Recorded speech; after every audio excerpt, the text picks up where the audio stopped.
I have to say, as someone who really likes having good games on my phone, I've been obsessed with Best Fiends. I'm sure by now many of you have heard of this game and how great it is. And if you haven't already downloaded it, you are seriously missing out.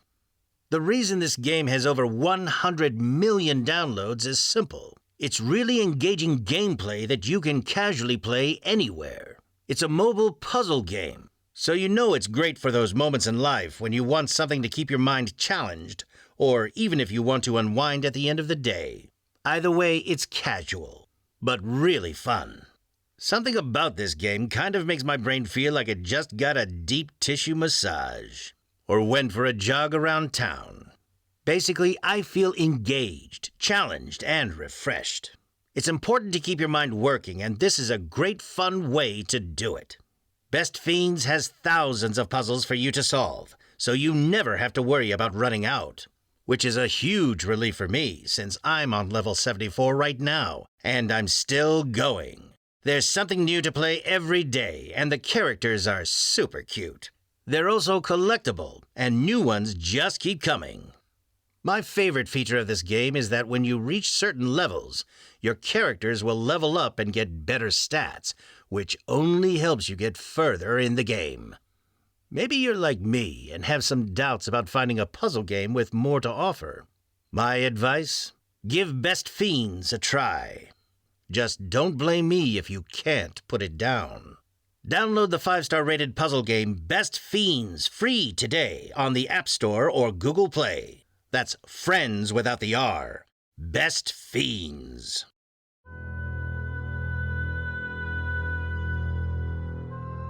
It's the mid-90s in the Winter Hill neighborhood of Somerville, Massachusetts. James Whitey Bulger Jr., crime boss of the Winter Hill gang, has just gone into hiding. Bulger was tipped off by someone within the FBI that the federal government was about to indict him on racketeering charges. Bulger would remain on the lam for the next 16 years, eventually earning himself a spot on the FBI's top 10 most wanted fugitives list. Whitey, who preferred to be called Jim, had been involved in a series of crimes, from racketeering to money laundering to extortion and complicity in 19 murders. But in the end, it was Bulger's right-hand man, Kevin Weeks, who gave him up to authorities. And his FBI handler was John Connolly, who he is actually still in jail. He was a corrupt handler. And he was the one that notified Kevin, who notified Jimmy, and Jimmy went on the run. And he stayed on the run for 16 years. And he was eventually captured in 2011 in Santa Monica.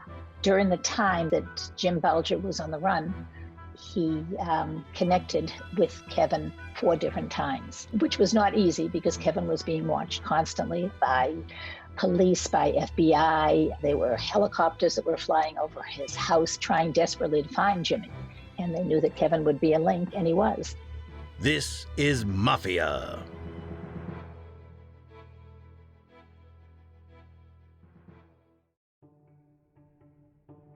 James Whitey Bulger Jr. was born September 3, 1929, to a low-income family in Everett, Massachusetts. When Whitey was young, his family moved to South Boston, where he would grow up and start getting into trouble on the streets. Allegedly, the nickname Whitey came from police, who saw his white blonde hair all too often and started referring to him based on that.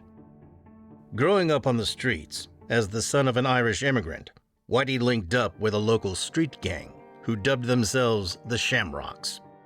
During this time with the group, Bulger would be arrested for assault, larceny, forgery, and armed robbery. He was finally sent away to juvenile detention, where he would spend several years until his release in 1948. He then joined the United States Air Force, but was quickly back to his old ways. He would end up in military prison for multiple assaults and even went AWOL, absent without leave, which he was caught for. Despite all these instances, Bulger was honorably discharged from the military in 1952. In 1956, he was convicted of hijacking a vehicle and ended up in a few different federal prisons, including Atlanta, Leavenworth, Lewisburg, and Alcatraz. After his release, Bulger would claim that while in the Atlanta penitentiary, he was used as a human test subject in the CIA-sponsored MK Ultra program. Some prisoners were given the hallucinatory drug LSD and monitored in return for shorter prison sentences.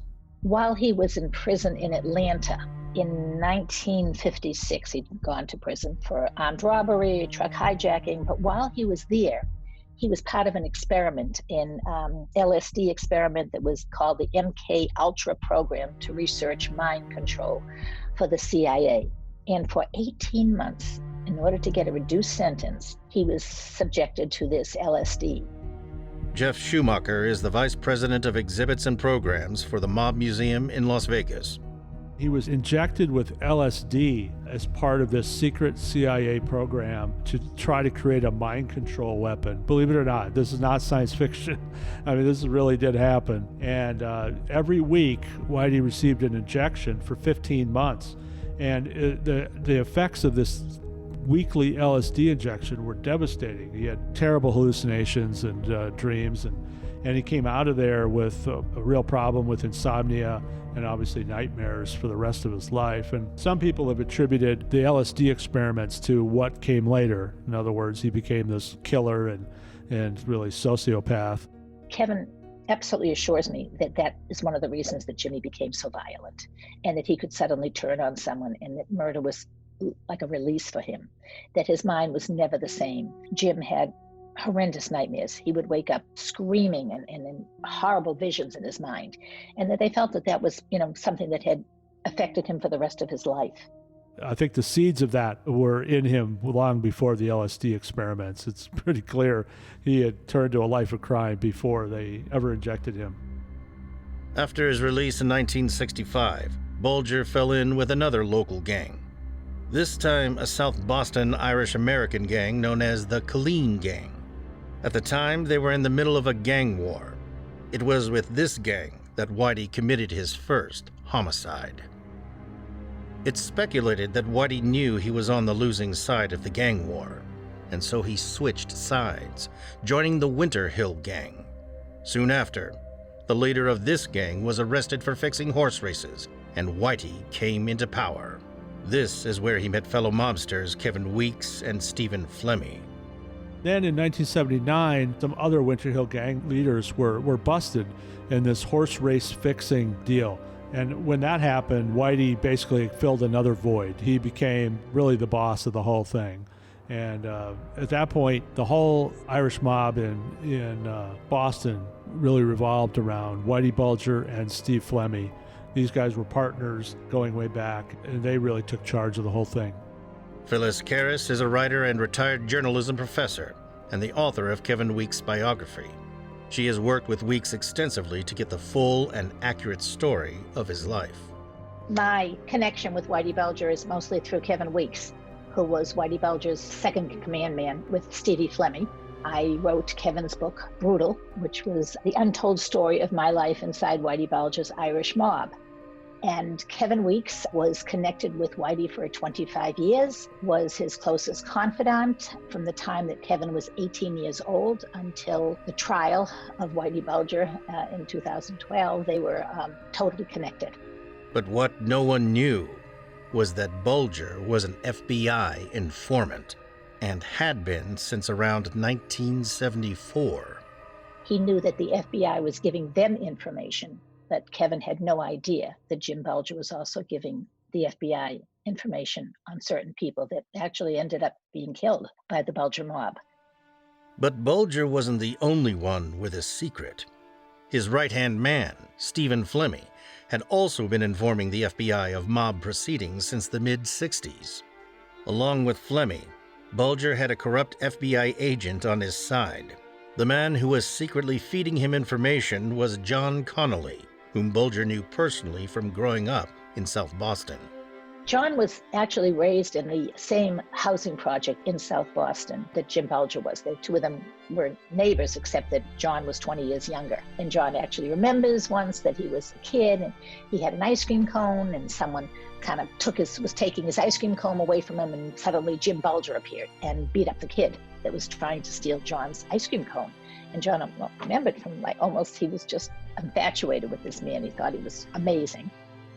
When some fellow mobsters were indicted in 1979, Bulger got off scot-free due to Connolly stepping in. He was in Alcatraz. And then, of course, when he was released from prison, he did not go back to jail for 35 years, despite all these crimes. And there was always that thought that, of course, he was an FBI informant, and that's what kept him out of prison. But then they thought maybe his brother, Billy Bulger, who was the president of the Massachusetts State Senate, might be doing something. But it was mostly the FBI that was keeping him out. They needed him on the street more than they wanted him in prison. After Whitey got out of jail, he found himself right in the middle of his old turf war all over again.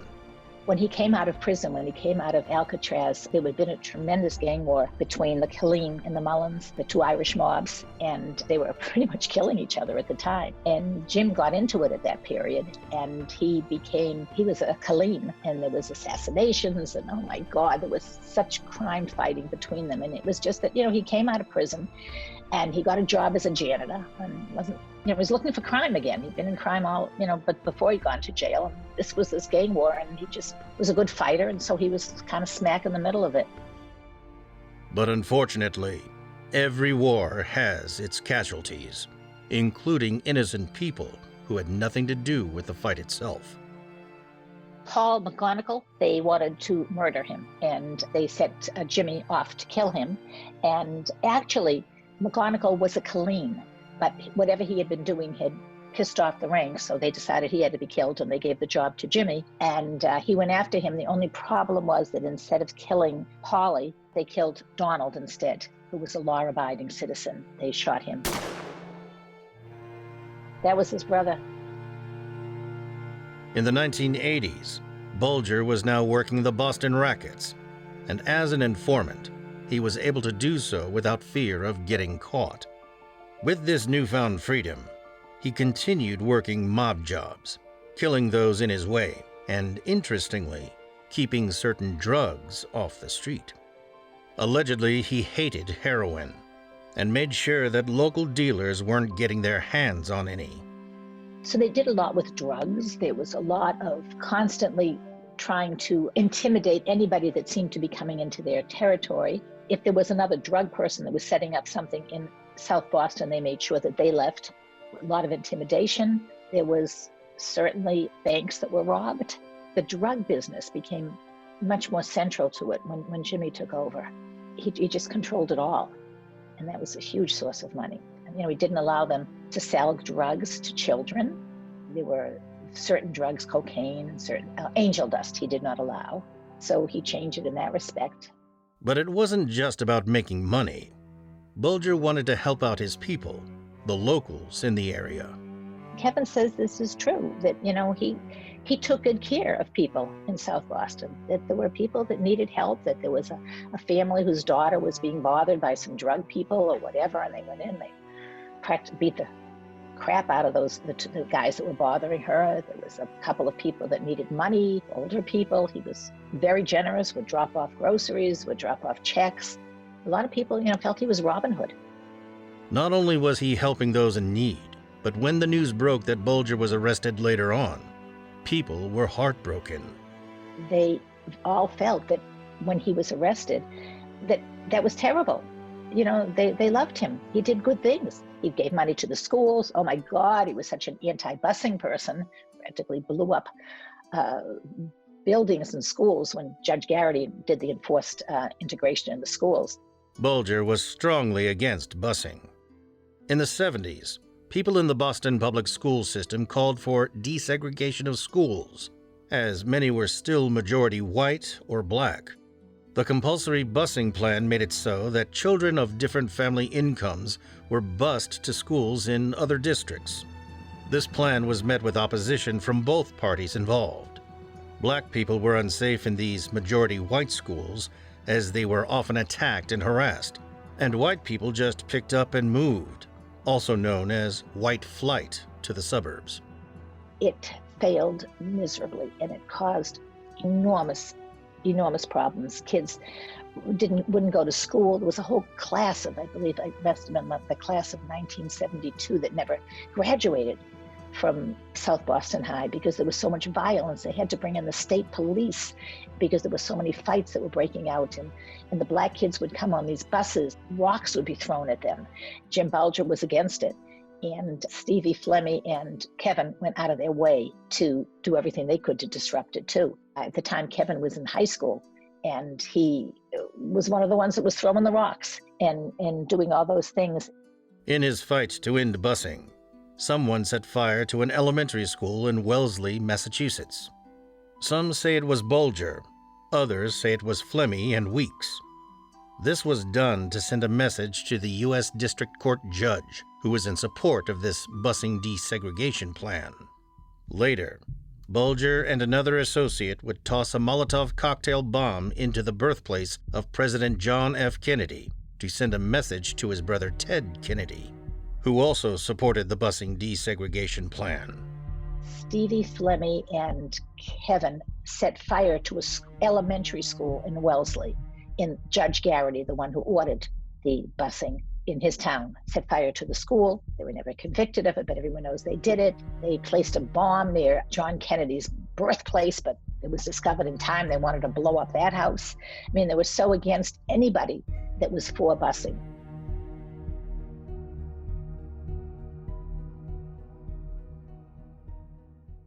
Being at home during a pandemic has been hard on us all, for many different reasons. Being someone who usually enjoys the social activity of going out to a nice restaurant with friends or loved ones, being home alone has been hard. Sometimes I miss restaurant-quality food and want to make it at home, but don't even know where to begin. That's where Green Chef comes in. Instead of scouring the internet for recipes that I don't even know are going to come out well, Green Chef does all the recipe testing for me. Green Chef is the first USDA-certified organic meal kit company. They make eating well easy and affordable with plans to fit every lifestyle. Whether you're keto, paleo, vegan, vegetarian, or just looking to eat healthier, there's a range of recipes to suit any diet or preference.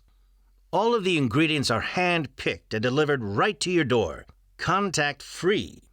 Let Green Chef do the meal planning, grocery shopping, and most of the prep for you week after week. Recipes are quick and easy with step-by-step instructions, chef tips, and photos to guide you along. Ingredients come pre-measured, perfectly proportioned, and mostly prepped, so you can spend less time stressing and more time enjoying delicious home-cooked meals. Green Chef is the most sustainable meal kit, offsetting 100% of its direct carbon emissions and plastic packaging in every box. And by using Green Chef, you're reducing your food waste by at least 25% versus grocery shopping. I just got my box in the mail and I wanted to try their veggie offerings. So I made the truffled mushroom flatbread. It was so easy with all the ingredients right there and ready to go. No need to measure or worry that I was using the wrong proportions. It was cheesy, had sun-dried tomatoes, 3 types of mushrooms, including some really nice truffle butter. And the sweet honey on top balanced out all the savory flavors throughout.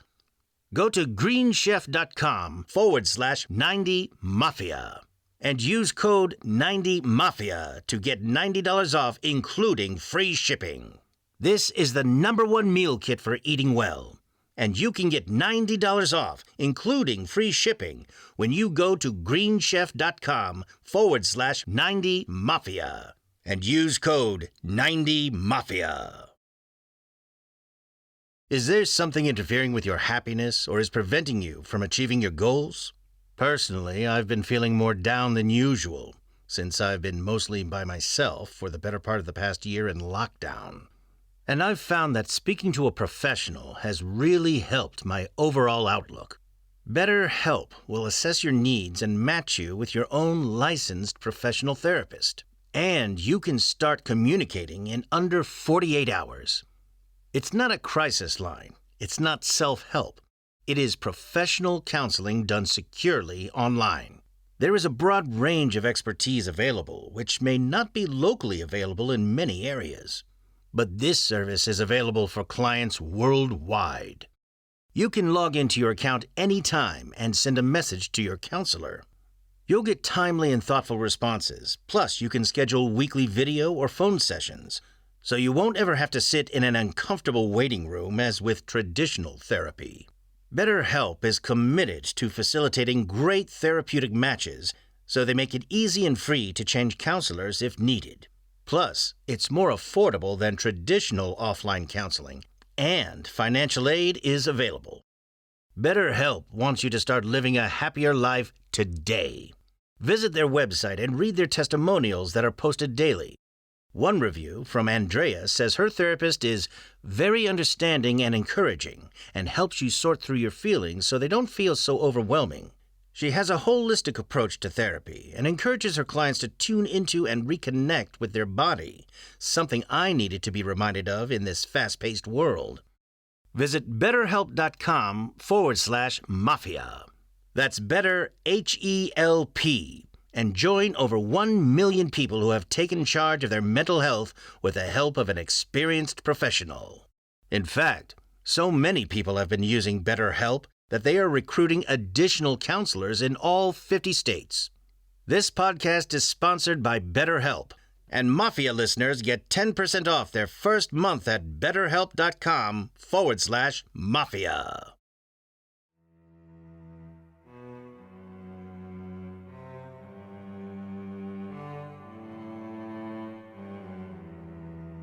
Bulger gave up a lot of information on the Providence, Rhode Island-based Patriarcha crime family during his time in connection with the FBI. As a nearby gang, the Patriarchas were sort of a local rival to the Winter Hill Gang. But thanks to Bulger's secret FBI involvement, the Winter Hill Gang usually got let off the hook more often than their rivals. However, just because Bulger had friends in high places, that didn't mean local law enforcement were so easily swayed. They saw right through the facade and knew Bulger was up to something. In 1994, state and local police worked together to gather as much as they could about Bulger and his dealings. They were sure to not let the FBI in on their plan, as they rightly had a feeling they were not to be trusted.